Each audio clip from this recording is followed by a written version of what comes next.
កុំវាយគ្នានៅលើទូកុំដល់ម៉ោងគ្នារុញគ្នាតម្លាក់ទឹក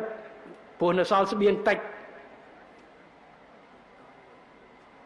ត្រូវខិតខំរកស្បៀងបន្ថែមទៀតដើម្បីរស់ឲ្យបានច្រើនទាំងអស់គ្នានេះគឺជាអ្វីដែលជាកិច្ចការសំខាន់ចឹងរដ្ឋាភិបាលនៅជាមួយបងប្អូនរដ្ឋាភិបាលគិតគូរពីផលប្រយោជន៍ប្រជាពលរដ្ឋរដ្ឋាភិបាលគិតគូរពីការការពារទឹកដីការពារអធិបតេយ្យភាពនិងឯករាជ្យភាពរបស់កម្ពុជាសូមបងប្អូនជឿចិត្តចុះបាទហើយនេះគឺជាអ្វីដែលយើងបានធ្វើហើយយើងនឹងបន្តធ្វើមិនត្រឹមតែនៅលើกระดาษនៅក្នុងសេចក្តីថ្លែងការណ៍រួមដែលយើងបញ្ជាក់អំពីការការពារទេប៉ុន្តែសកម្មភាពដែលខ្ញុំរៀបរាប់បន្តិចមិញនេះ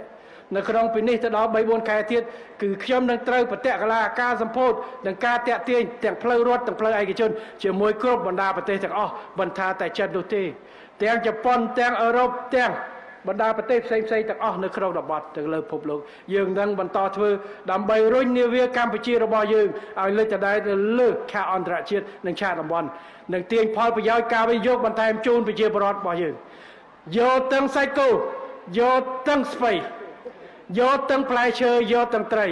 យកទាំងបកាយកទាំងមាន់យកទាំងអស់អ្វីក៏ដោយដែលផលប្រយោជន៍សុខភាពសម្រាប់ប្រជាពលរដ្ឋយើងយកទាំងអស់